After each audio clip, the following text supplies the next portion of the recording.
Meu nome é Esther. Bem, esse é o nome pelo qual sou chamada agora. Meu nome hebraico era Hadassah. Minha história é emocionante e romântica, mas também é uma história de conspirações de assassinato e convicções mais profundas. Minha história começou de forma muito sombria. Tudo aconteceu quando meu povo estava no exílio. Em meu relato, você não encontrará a terra prometida, pois fui levada para a terra de outro homem. É por isso que mudei meu nome de Hadassah para Esther. Não tínhamos uma casa. O que você faria se não tivesse um lugar para chamar de lar? Como se sentiria? Minha história então piora. Eu havia perdido meus 2 pais. No entanto, encontrei alguma esperança. Fui cuidada por Mordecai, que vivia em Susa. Mordecai era meu primo mais velho e tinha muita experiência. Ele também era um homem de Deus que respeitava as coisas de Deus, assim como eu. Mordecai também era um exilado, levado para o exílio de Jerusalém por Nabucodonosor, o rei da Babilônia. Mordecai cuidou de mim como um pai. Tudo mudou com um banquete luxuoso no palácio do rei Xerxes.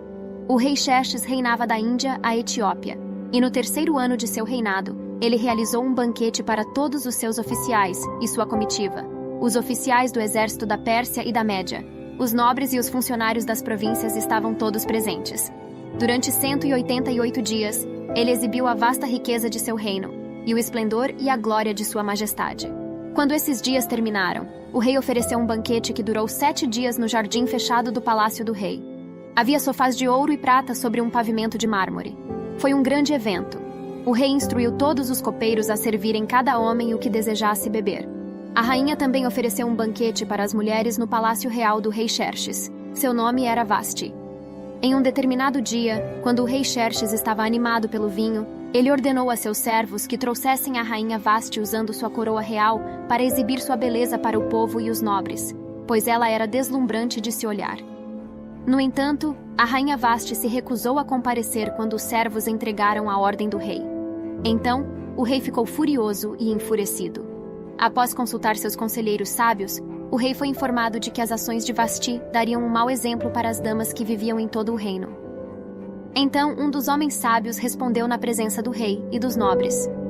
A rainha Vasti agiu errado, não apenas contra o rei, mas também contra todos os nobres e povos de todas as províncias do rei Xerxes. Portanto, se agradar ao rei, que ele emita um decreto real e que seja escrito nas leis da Pérsia e da Média, que não pode ser revogado, que Vasti nunca mais entre na presença do rei Xerxes, e que o rei dê seu cargo real a outra pessoa melhor do que ela. O rei agiu rapidamente. Então os assistentes pessoais do rei propuseram que fosse feita uma busca por jovens virgens bonitas para o rei, e que fossem colocadas sob os cuidados de Hegai, o eunuco do rei, e que lhes fossem fornecidos tratamentos de beleza. Em seguida, a jovem que agradasse ao rei seria escolhida como rainha no lugar de Vasti. Esse conselho agradou ao rei, e ele o seguiu. Quando a ordem e o édito do rei foram proclamados, muitas jovens foram trazidas para a cidadela de Susa e colocadas sob os cuidados de Hegai. Eu estava entre as que foram levadas para o palácio do rei e confiadas a Hegai. Mas como eu poderia ser rainha quando havia tantas mulheres bonitas? Fiz o meu melhor para agradar o eunuco Hegai, e ele se afeiçoou a mim e me mostrou favor. Imediatamente ele me providenciou tratamentos de beleza. Tratamentos e alimentos especiais foram designados para mim. 7 acompanhantes femininas foram selecionadas do palácio do rei e me mudaram, junto com meus acompanhantes, para o melhor local do harém. Eu não havia revelado minha nacionalidade e origem familiar, porque Mordecai havia me proibido de fazê-lo. Para ser rainha, eu precisaria do favor do rei. Eu já tinha o favor de Hegai e Mordecai. Mordecai sempre se preocupava comigo. Todos os dias ele caminhava de um lado para o outro perto do pátio do harém, para saber como eu estava e o que estava acontecendo comigo. Ele realmente era meu guardião, mas havia regras a serem seguidas. Antes que a vez de uma jovem mulher chegasse para ir ao rei Xerxes, ela precisava completar 12 meses de tratamentos de beleza prescritos para as mulheres. 6 meses com óleo de mirra e 6 meses com perfumes e cosméticos. Assim, ela iria ao rei. Tudo o que ela quisesse lhe seria dado para levar do harém ao palácio do rei. Ela não voltaria ao rei a menos que ele estivesse satisfeito com ela e a chamasse pelo nome. Quando chegou minha vez de ir ao rei, eu não pedi nada além do que Hegai sugeriu. Fui levada ao rei Xerxes, e o rei parecia estar atraído por mim mais do que por qualquer outra mulher, e eu ganhei seu favor e aprovação mais do que qualquer outra garota. Então ele colocou uma coroa real em minha cabeça, e me fez rainha no lugar de Vasti. O rei deu um grande banquete, o meu banquete. Ele convidou todos os seus nobres. Ele até proclamou um feriado em todas as províncias e distribuiu presentes com generosidade real.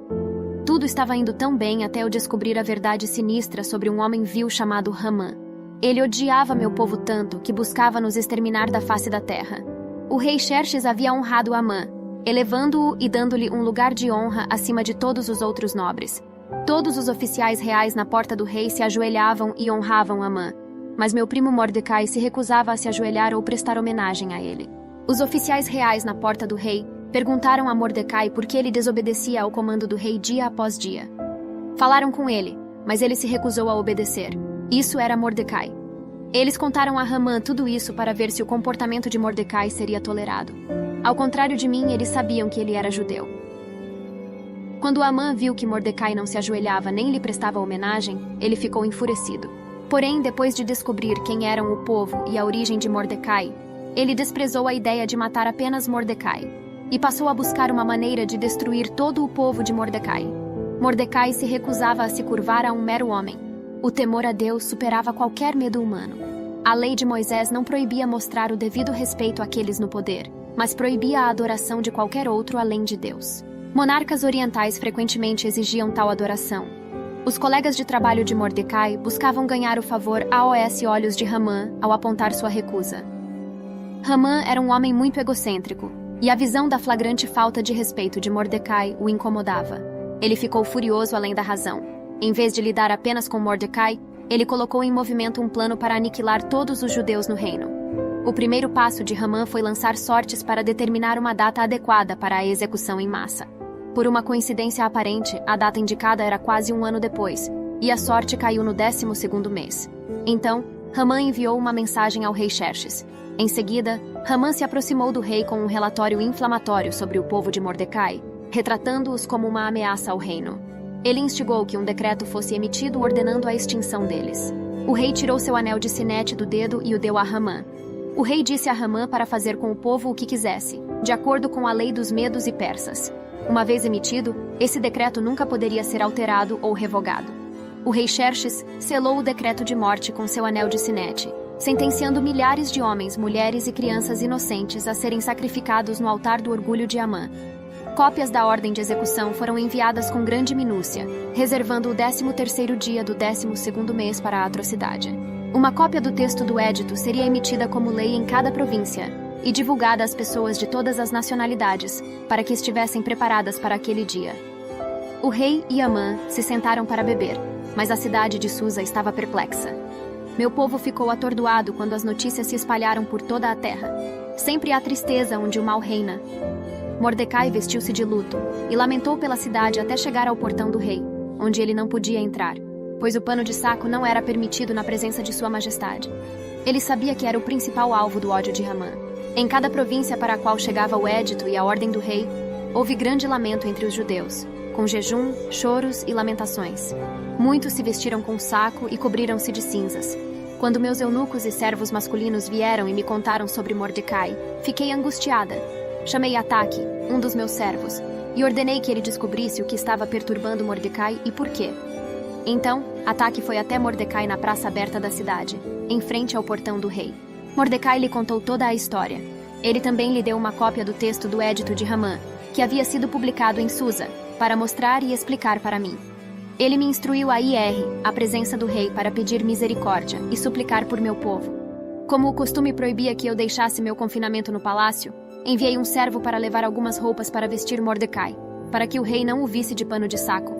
Se isso acontecesse, ele poderia perder a vida. Mas Mordecai se recusou a disfarçar sua aflição.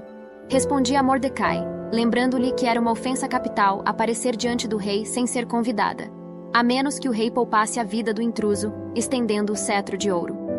Quando minha mensagem foi transmitida a Mordecai, ele respondeu assim: "Não pense que, por estar na casa do rei, você será o único entre todos os judeus a escapar. Se você permanecer em silêncio neste momento, alívio e libertação para o nosso povo surgirão de outro lugar, mas você e a família de seu pai perecerão. E quem sabe se você chegou a essa posição real para um momento como este?" A resposta de Mordecai foi direta: "Se eu recusar agir agora, outra pessoa surgirá para libertar o povo de Deus, e talvez essa oportunidade de salvar meu povo seja o motivo de eu ter sido elevada ao trono. Cada indivíduo tem um papel essencial a desempenhar no plano contínuo de Deus. Talvez esse seja o meu papel. Eu disse a eles para dizerem a Mordecai: vá e reúna todos os judeus que estão em Susa e observem um jejum por mim. Não comam nem bebam durante 3 dias, dia e noite. Eu e minhas servas também jejuaremos da mesma forma. Depois irei ao rei sem ser chamada, o que é contra a lei. E se eu perecer, perecerei. A decisão foi tomada, mesmo que isso possa custar minha vida, e estou em paz com isso. Mordecai foi embora e fez exatamente como eu tinha ordenado. Embora o perigo seja significativo, considerando a lei e a severidade com as quais ele tratou minha antecessora, Vasti, eu irei ao rei e me entregarei alegremente a Deus, em vez de negligenciar meu dever para com Deus e seu povo, pela minha segurança e sucesso. No 3º dia, quando o jejum foi concluído, vesti minhas roupas reais, reuni coragem e me apresentei diante do rei sem ser convidada. O rei estava sentado em seu trono real no salão, de frente para a entrada. Quando ele me viu em pé no tribunal, o que você acha que ele fez? Bem, ele ficou satisfeito comigo e estendeu para mim o cetro de ouro que tinha em sua mão. Então, me aproximei e toquei a ponta do cetro. Então o rei perguntou: o que é, Rainha Esther? Qual é o seu pedido? Até mesmo metade do reino será concedido a você. Este foi o momento em que as próximas palavras que eu dissesse determinariam o destino de um grupo inteiro de pessoas. Se for do agrado do rei, eu respondi, que o rei e Hamã venham hoje para um banquete que preparei para ele. Então o rei disse: traga Hamã rapidamente para que possamos fazer como Esther disse. Assim, o rei e Hamã vieram para o banquete que eu havia preparado. Eu faço esse trabalho de forma encoberta, para que Hamã nem mesmo esteja ciente de meus planos. Enquanto Hamã e o rei bebiam vinho no banquete, o rei me perguntou: qual é o seu pedido? Será concedido a você, até mesmo metade do reino. Então eu respondi: meu pedido e minha petição são estes. Se eu encontrei favor diante dos olhos do rei, e se for do agrado do rei atender a minha petição e fazer o que eu peço, que o rei e Hamã venham ao banquete que eu vou preparar amanhã, e então farei como o rei ordenou e expressarei meu pedido. Hamã saiu naquele dia alegre e de bom humor. Ele deve ter se sentido tão especial, o rei. Hamã havia sido convidado para um evento privado com o rei. Ele havia acabado de jantar com o homem e a mulher mais importantes da terra. E no dia seguinte havia sido convidado pela rainha, juntamente com o rei. O que poderia estragar seu ótimo humor? Bem, eu vou lhe contar. Foi Mordecai. Hamã viu Mordecai no portão do rei, e Mordecai se recusou a se levantar ou mesmo demonstrar medo diante dele. Hamã se controlou e foi para casa. Tudo estava indo melhor do que eu poderia ter planejado. Naquela noite o rei não conseguia dormir. Então ele ordenou que o livro de registros e feitos memoráveis fosse trazido e lido diante dele. Ele descobriu como meu primo Mordecai havia relatado que 2 dos eunucos do rei, que eram guardas, haviam planejado atacar o rei. O rei perguntou: que honra foi concedida a Mordecai por isso? Então os servos do rei que o atendiam disseram: nada foi feito por ele. Então o rei perguntou: quem está no pátio agora? Hamã acabara de entrar no pátio externo do palácio do rei, e entrou. O rei disse: o que deve ser feito ao homem que o rei deseja honrar? Hamã definitivamente não achava que o rei estava se referindo a Mordecai. Hamã disse: ao homem que o rei deseja honrar, traga uma roupa real que o rei tenha usado e o cavalo em que o rei tenha montado, e que seja colocada uma coroa real sobre a sua cabeça. Então a roupa e o cavalo devem ser entregues a um dos mais nobres oficiais do rei. Que ele vista o homem que o rei deseja honrar com a roupa real e o conduza a cavalo pela praça aberta da cidade, proclamando diante dele: assim será feito ao homem que o rei deseja honrar. Seguindo isso, o rei ordenou a Hamã que se apressasse e concedesse todas essas honrarias, mas não a Hamã, e sim a Mordecai. Então o rei disse: rapidamente pegue a roupa real e o cavalo conforme você disse, e faça isso por Mordecai, que está sentado no portão do rei. Não deixe de fazer nada do que você disse. Isso deve ter chocado Hamã. Ele acabara de preparar um grande sucesso para meu tio. Agora, Mordecai era um dos homens mais influentes da terra. Então, Hamã pegou a roupa real e o cavalo, vestiu Mordecai e o conduziu a cavalo pela praça aberta da cidade, proclamando diante dele: assim será feito ao homem que o rei deseja honrar. Então, Mordecai voltou ao portão do rei, e Hamã foi apressado para sua própria casa, de luto e com a cabeça coberta de tristeza. Ele acabara de elevar Mordecai a uma posição de maior excelência. Ele não tinha autoridade para empurrar Mordecai agora. Depois disso, os servos do rei chegaram e levaram Hamã às pressas para o banquete que eu havia preparado. Esse não foi o melhor dia para Hamã. Então, o rei e Amã vieram para o meu banquete, e enquanto bebiam vinho no segundo dia, o rei perguntou novamente. Ele disse: Rainha Ester, qual é o seu pedido? Será concedido a você. Qual é a sua solicitação? Mesmo que seja metade do reino, será feito.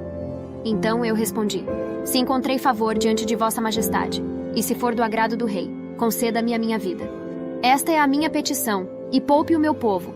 Esta é a minha solicitação, pois nós fomos vendidos para sermos destruídos, mortos e aniquilados. Se tivéssemos sido vendidos apenas como escravos, eu teria me calado, porque tal angústia não justificaria perturbar o rei. O rei Xerxes me perguntou: Quem é ele? Onde ele está, o homem que ousou fazer tal coisa? Eu disse: É um adversário e inimigo esse vil Amã. Olhe para o rosto dele, ele estava aterrorizado. O rei se levantou em fúria e saiu de seu vinho. E saiu para o jardim do palácio, mas Amã ficou para trás para implorar pela sua vida. Esse pode ter sido o maior erro dele. O rei voltou do jardim do palácio para o salão do banquete. Amã caiu sobre o sofá onde eu estava deitada. O rei exclamou: Ele também vai molestar a rainha na minha presença, em minha própria casa? Assim que a palavra saiu da boca do rei, eles cobriram o rosto de Amã. Então, um dos eunucos que servia ao rei disse: Há um poste de 50 côvados de altura ao lado da casa de Amã, que ele havia preparado para Mordecai, que falou em defesa do rei. Você pode imaginar isso? Ele estava trabalhando em um plano para se livrar do meu primo. Eu não precisei dizer nada. No entanto, o rei disse: Empalhe-o nesse poste. Então, eles enforcaram Amã na forca que ele havia preparado para Mordecai. O rei tirou o seu anel de sinete, que tinha sido tirado de Amã, e deu-o a Mordecai. E eu coloquei Mordecai no comando da casa de Amã. Isso foi melhor do que qualquer pessoa poderia orquestrar. Amã não estava mais presente, mas sua trama horrenda permaneceu. Então, eu falei novamente com o rei, caí aos pés dele, chorei e implorei para que ele evitasse o plano maléfico de Amã e sua conspiração contra os judeus, pois o decreto de aniquilação dos judeus ainda estava em vigor. Então, o rei estendeu o cetro de ouro para mim.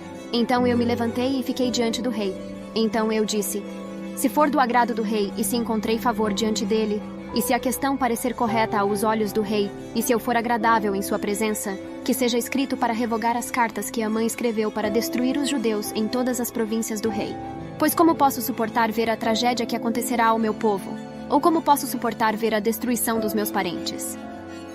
O rei permitiu que Mordecai e eu escrevêssemos um novo decreto para anular o primeiro. Os escribas do rei foram chamados, e Mordecai ditou um édito que dava aos judeus o direito de se defenderem com rapidez. A nova lei foi levada às partes mais remotas do reino em rápidos corcéis reais. Quanto mais deveria ser divulgada a notícia da redenção do homem do poder do mal, por todo o reino de Satanás, com minuciosidade e rapidez. Tendo descartado seu traje de luto, Mordecai deixou o palácio vestindo roupas esplendorosas. Meu povo ficou feliz quando ouviu sobre os eventos repentinos, enquanto os outros ficaram cheios de temor, não querendo se unir aos seus inimigos. Muitos gentios se converteram nesse momento em cada província e cidade, para onde chegava o decreto e a ordem do rei. Os judeus celebravam com alegria e festividade. Até mesmo os príncipes e governantes apoiavam o meu povo, pois temiam Mordecai, o segundo homem mais poderoso do reino. Mordecai era um verdadeiro patriota, e quando foi elevado à posição mais alta sob o rei, usou seu cargo para ajudar o seu povo. Eu estava longe de casa, mas Deus me colocou em uma posição de poder em uma sociedade pagã. Graças a Deus, eu não comprometi os meus princípios. Avançamos significativamente em nossa fé. A minha posição real tinha esse propósito. Fui chamada para um momento como este. Eu não pertencia ao mundo pagão. Havia um risco para mim ao não me conformar com todos, mas eu estava preparada para dar a minha vida. Meu nome é Esther e esta é a minha história estrangeira.